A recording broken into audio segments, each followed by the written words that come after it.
And welcome. कारवा बातचीत में आपका स्वागत है। आज हम बात कर रहे हैं कि क्या भारत से कोविड खत्म हो गया है। हमारे साथ हैं कारवा की हेल्थ रिपोर्टर चाहत राणा। चाहत ने इस मामले को शुरू से कवर किया है। आइए उनसे जानते हैं इसके बारे में। वेलकम चाहत। Thank you Vishnu. चाहत, कोविड के समाचार मीडिया में नहीं आ रहे हैं और जहां भी आ रहे हैं वो अब लगभग पीछे के पेजों में चले गए हैं। तो क्या हमें मान लेना चाहिए कि भारत से कोविड खत्म हो गया है? देखिए, अगर हम जो वायरस है उसकी बात करें, जो सार्स कॉव 2 वायरस है, वो तो अभी भी यहीं पर है, वो कहीं जा नहीं रहा है। फ्यूचर में भी शायद जल्द ही ये वायरस कहीं नहीं जाने वाला। अगर हम आंकड़ों की भी बात करें, केस नंबर्स की बात करें, तो मई में ही दिल्ली में प्रतिदिन 1000 से ज़्यादा केस हो गए थे बीच में। डेथ्स भी 5-6 हो ही रही थी पर डे। इंडिया में भी देखें तो हज़ारों केस पर डे हो रहे हैं, डेथ्स भी 10 से 50 के बीच में हो रहे हैं। और दूसरे देशों में भी देखें तो केस सर्ज होती रहती है। चाइना में अभी एक सर्ज थी। वहाँ तो लॉकडाउन भी किया था चाइना। हाँ जी, वहाँ पे लॉकडाउन भी हुआ था बीच में। और अब यूएसए में भी केसेस राइज हो रहे हैं, वहाँ पे भी एक सर्ज है केसेस की। तो ग्लोबली भी देखें, इंडिया में भी देखें, तो केसेस अप एंड डाउन होते रहते हैं। हालांकि इतनी बुरी हालत नहीं है जो पिछले साल और उससे पहले वाले साल में थी। जो पहली और दूसरी लहर में हालत थी वैसी हालत नहीं है। तो हाँ, जब तक केसेस हर जगह कम ना हो तब तक ये पैंडेमिक ख़त्म तो नहीं माना जा सकता। पर अगर हम देखें कि हमारे पास कौन से टूल्स हैं अब इस पैंडेमिक को और इस डिज़ीज़ को कॉम्बैट करने के लिए, तो उस मामले में हम फिर भी बहुत ही अच्छी जगह पर है। एंड पहला वो जो एक टूल है वो है हमारी वैक्सीन्स, जिसकी वजह से जानें बचाई जा रही हैं, जिसकी वजह से सिवियर डिजीज़ से लोग बच रहे हैं। तो जो वैक्सीन्स है उसकी वजह से हम काफ़ी बेहतर जगह पे हैं अब पहले से। कुछ एंटीवायरल ट्रीटमेंट्स भी हैं जो शुरू में शायद इतनी इफ़ेक्टिव नहीं थी, जैसे रेमडेसिविर वगैरह जब आई, उसके इंजेक्शंस की कमी भी थी, वो इतनी इफ़ेक्टिव नहीं थी ट्रायल्स में देखकर। पर अब नई मेडिसिन आ रही है। फाइजर की एक मेडिसिन है, एंटीवायरल मेडिसिन, और ऐसे और भी थेरेप्यूटिक्स हैं। लेकिन ये तो प्रिकॉशंस की बात है या फिर केयर की बात है। लेकिन ऐसा ही हमको लग रहा था फर्स्ट वेव के बाद भी। फिर हमने सेकंड वेव देखा जिसको आपने गुजरात में और भारत की तमाम जगहों पर भी कवर किया। एक अचानक से आ गया था। ऐसा प्रॉब्लम की संभावना लगती है आपको कि ऐसा अभी भी हो सकता है? उस टाइम पे हम वैक्सीन कवरेज की भी बात करें तो 10% से ज़्यादा वैक्सीन कवरेज नहीं थी। काफ़ी, आई थिंक ज़्यादातर पॉपुलेशन वैक्सीनेटेड नहीं थे, उनको फर्स्ट डोज भी नहीं मिली थी। अब देखें तो सेकंड डोज भी काफ़ी हद तक काफ़ी सारे लोगों को लग चुकी है, इस देश में भी बाहर भी। और बूस्टर्स भी अवेलेबल हैं, प्रिकॉशनरी डोज जिसको कह रही है हमारी गवर्नमेंट, वो भी अब अवेलेबल है। तो उस मायने में हमारी वैक्सीन इंड्यूस्ड जो इम्यूनिटी है वो डेफिनेटली बहुत बेटर है। एंड इसके बाद साइंटिस्ट ने ये भी देखा है कि जैसे जो नए वेरिएंट आ रहे हैं, जैसे ओमिक्रॉन वेरिएंट है, वो काफ़ी ट्रांसमिसिबल है, पर जो उसका डिजीज़ कॉजिंग फैक्टर है, जितना वो डिजीज़ कॉज करता है, वो इतना जानलेवा नहीं है। अब वो ये भी हो सकता है कि उसकी एक नेचुरल क्वालिटी है, पर वो वैक्सीन्स और जो हमारी इम्यूनिटी जो हमने एक्वायर की है उसकी वजह से भी हो सकता है। बूस्टर का कैसा असर है? बूस्टर काम करते हैं? देखिए, बूस्टर काम तो करते हैं, पर जो इंडिया में अभी हालत है, हमारे पास टेक्निकली बूस्टर शॉट्स नहीं है। सरकार ने उनको प्रिकॉशनरी डोज कहा है। अब ये क्या होता है प्रिकॉशन? हाँ, वही तो, ये तीसरा डोज है सेम वैक्सीन का। तो जैसे जिन लोगों ने कोविशील्ड लगाई है, 2 डोज लगा ली, उसके बाद ये एक तीसरा डोज है कोविशील्ड का, और जिन लोगों ने कोवैक्सीन लगाया है उनको तीसरा डोज मिलेगा कोवैक्सीन का। तो ये बूस्टर से अलग है?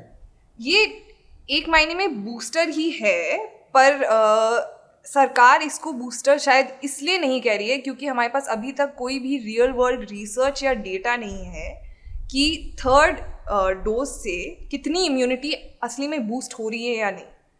इंडिया की कॉन्टेक्स्ट में अभी तक कोई भी ऐसी रिसर्च नहीं हुई है, ना कोवैक्सीन के लिए ना कोविशील्ड के लिए। बाहर हुई है ऐसी रिसर्च? बाहर हाँ, थोड़ी बहुत रिसर्च हुई है। जैसे फाइजर की बूस्टर के बारे में हम जानते हैं कि अगर एस्ट्राजेनेका के जो यहाँ पे कोविशील्ड मानी जाती है, उस वैक्सीन की 2 डोजेस के बाद फाइजर का बूस्टर लगे तो काफ़ी ज़्यादा इम्यूनिटी बूस्ट होती है।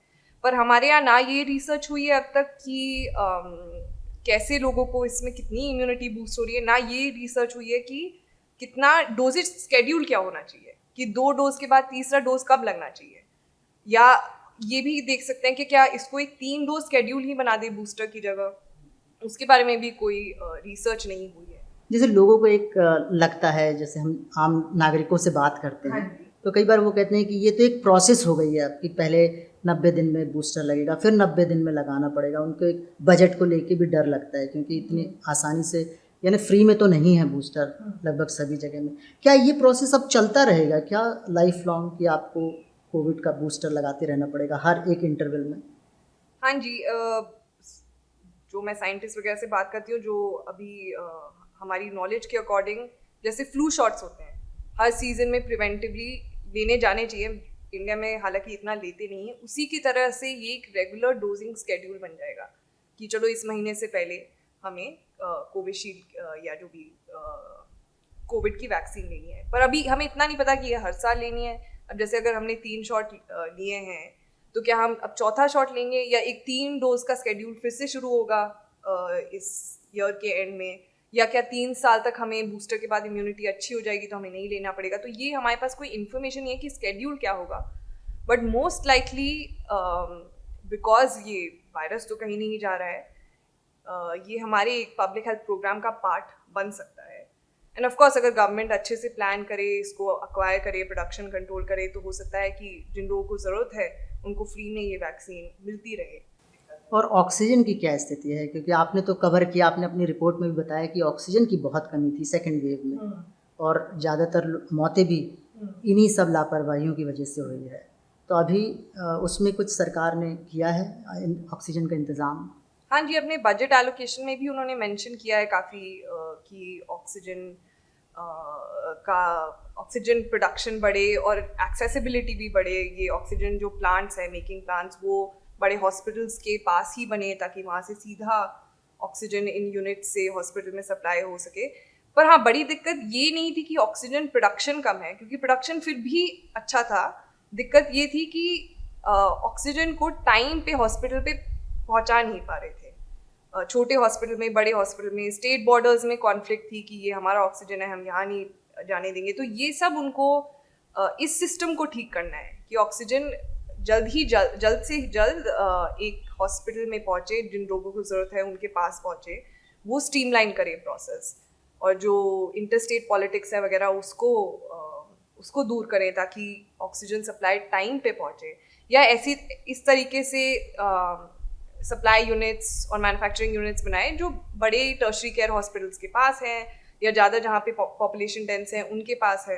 तो वो चीज़ उनको अभी ठीक करनी है। हमने इससे क्या सबक सीखा, इस बारे में तो मैं बाद में इस कार्यक्रम के अंत में आपसे पूछूंगा, लेकिन अभी एक बहुत इंटरेस्टिंग आंकड़े के बारे में जानना चाहता हूँ। जैसे 5 मई को WHO ने, विश्व स्वास्थ्य संगठन ने एक आंकड़ा जारी किया जिसमें कहा कि भारत में कोविड से मरने वालों की संख्या 47 लाख है, लेकिन भारत लगातार दावा कर रहा है कि हम 4.5 लाख से ज़्यादा मौतें नहीं हुई हैं। अब लोगों में कन्फ्यूजन है कि कौन सा आंकड़ा सही है। आप इस आंकड़े की लड़ाई को कैसे देख रही हैं? देखिए, अंडर काउंटिंग हर देश में हुई है, ये इसमें भारत अलग नहीं है। डेथ की जो अंडर काउंटिंग है वो अंडर काउंटिंग मतलब कम दिखाना। हाँ, जो असली में डेथ्स हुई हैं उनसे कम, ऑफिशियली जो रजिस्टर्ड डेथ्स है उनसे काफ़ी हद तक कम है। और ये होता है ऐसे इमरजेंट सिचुएशन में, कोई बड़ी बात नहीं है। हम समझ सकते हैं कि इतना मुश्किल होता है इतने बड़े देश में डेथ रजिस्ट्रेशन को अच्छे से, सिस्टम को मेंटेन करना और देखना कि हर इन्फॉर्मेशन अच्छे से उन्हें दिखी है, वो हर देश में होता है। पर प्रॉब्लम ये है, दूसरे देश फिर ये जो गैप्स होते हैं सिस्टम में, वो उसको मैथमेटिकल मॉडल्स से, एक मॉडलिंग होती है जो मैथमेटिशियंस यूज़ करते हैं, उससे इन गैप्स को फिल करते हैं, डेटा में जो गैप्स होते हैं। और वही WHO ने किया है, वही काफ़ी सारी रिपोर्ट्स में पहले भी किया है। जो न्यूयॉर्क टाइम्स ने जो रिपोर्ट की थी उसमें भी उन्होंने मैथमेटिकल मॉडलिंग से किया है, and that's a very acceptable way of doing this. इसके मेथड पे ही इंडियन गवर्नमेंट सवाल उठा रही है। आपको लगता है कि उस मेथड, मतलब इंटरनेशनली रिकग्नाइज्ड मेथड है जो WHO ने इस्तेमाल किया है? हाँ जी, और हम ये मॉडल्स इंडिया में भी यूज़ करते हैं। जब हम इन मॉडल्स को यूज़ कर रहे थे प्रिडिक्ट करने के लिए कि लहर कब आएगी और कितने लोग इन्फेक्ट होंगे, एक हमारा सूत्रा करके मॉडल है जो गवर्नमेंट इशूड ही मॉडल है, आईआईटी कानपुर के कुछ प्रोफेसर्स ने वो मॉडल तैयार किया था। तो हम खुद इस पे रिलाई कर रहे थे तब बताने के लिए कि अब दूसरी लहर से पहले की दूसरी लहर आएगी ही नहीं, या बहुत कम नंबर्स प्रिडिक्ट किए थे, इसलिए सब काफ़ी खुश थे और डरे अब हम हुए उसी नहीं थे। मॉडल को नहीं मान रहे हैं। हाँ, मतलब हो सकता है थोड़ा अलग अलग टाइप के मॉडल्स हैं, पर अब कुछ साइंटिस्ट वगैरह ने ये कह दिया है, या इंडियन जो साइंटिस्ट हैं उन्होंने ये कह दिया है कि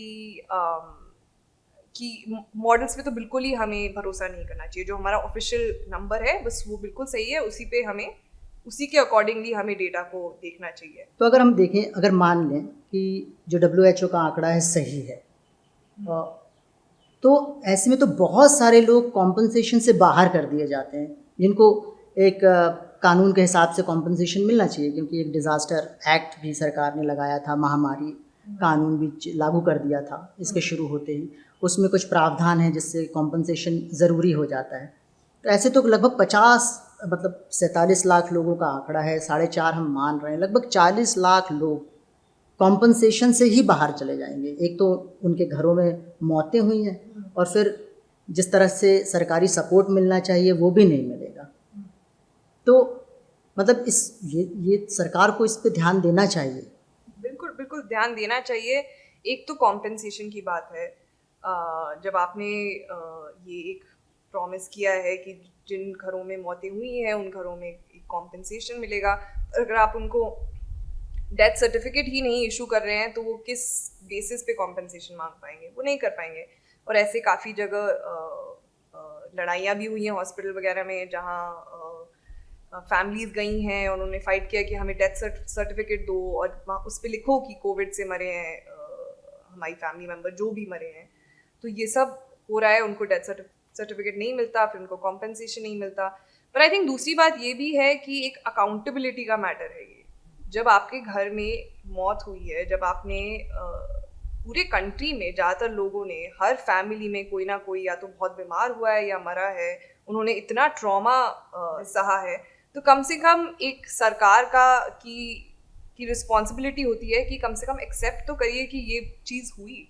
कम से कम उन्हें ये तो ना कहिए कि ऐसा हुआ ही नहीं, आप कोविड से मरे ही नहीं, जैसे लोग सड़कों पे मरे ही नहीं, हॉस्पिटल के बाहर मरे नहीं, नेग्लिजेंस से मरे नहीं।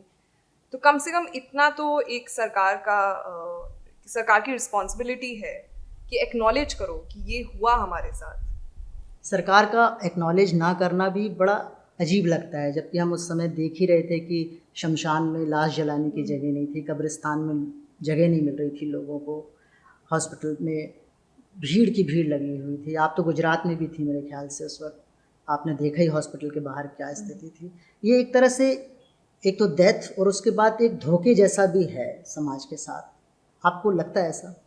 हाँ बिल्कुल। और कोई, सबने देखा है क्या हुआ ना, सब जानते हैं सच क्या है। काफ़ी सारे लोग थे उस हॉस्पिटल के बाहर, काफ़ी सारे लोगों ने देखा कि कितने सारे लोग, कितनी सारी बॉडीज एक साथ बर्न हो रही थी। तो मतलब बुद्धू तो नहीं है हमारी पॉपुलेशन, सब जानते हैं क्या हो रहा है। तो ऐसे इस फैक्ट को डिनाई करना इतने बड़ी तरीके से, वो धोखा ही माना जाता है। कॉम्पनसेशन के मामले में जो प्रावधान है, जो कानून है, उसमें अभी मुझे दिखता है कि राज्य पर ज़्यादा बोझ डाल दिया गया है। केंद्र उससे हाथ खींच रही है, मतलब जहाँ भी अच्छा हुआ है वहाँ केंद्र ने वाहवाही ली है, और जहाँ भी केंद्र को एक तरह से दबाव आता है वो राज्य पे छोड़ देती है। ये कानून क्या कहता है, कुछ जानकारी है कि कानून के हिसाब से किसकी ज़्यादा जिम्मेदारी है, राज्य की है कि केंद्र सरकार की, सेंट्रल गवर्नमेंट की?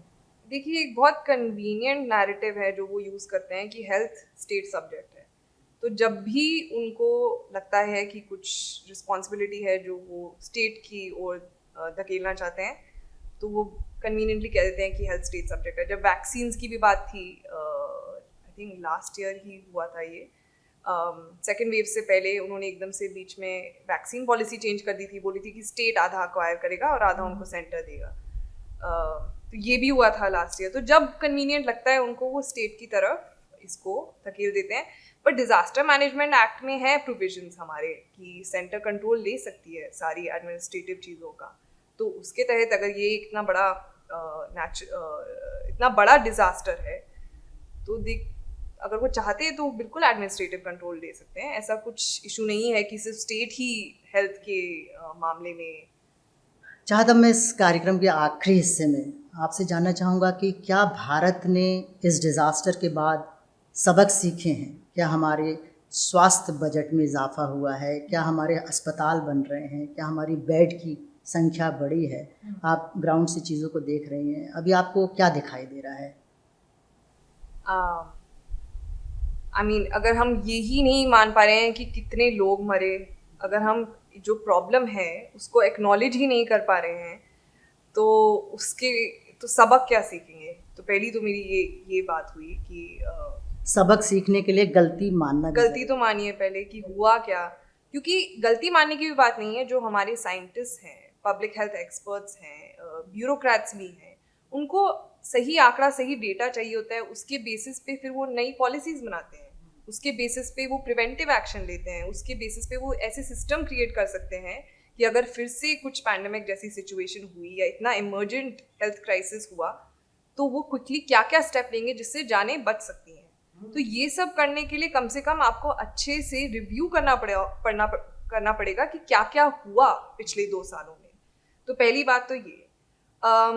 अगर हम हेल्थ बजट पे आए तो सरकार के हिसाब से 16% इम्प्रूव हुआ है बजटरी एलोकेशन इस साल।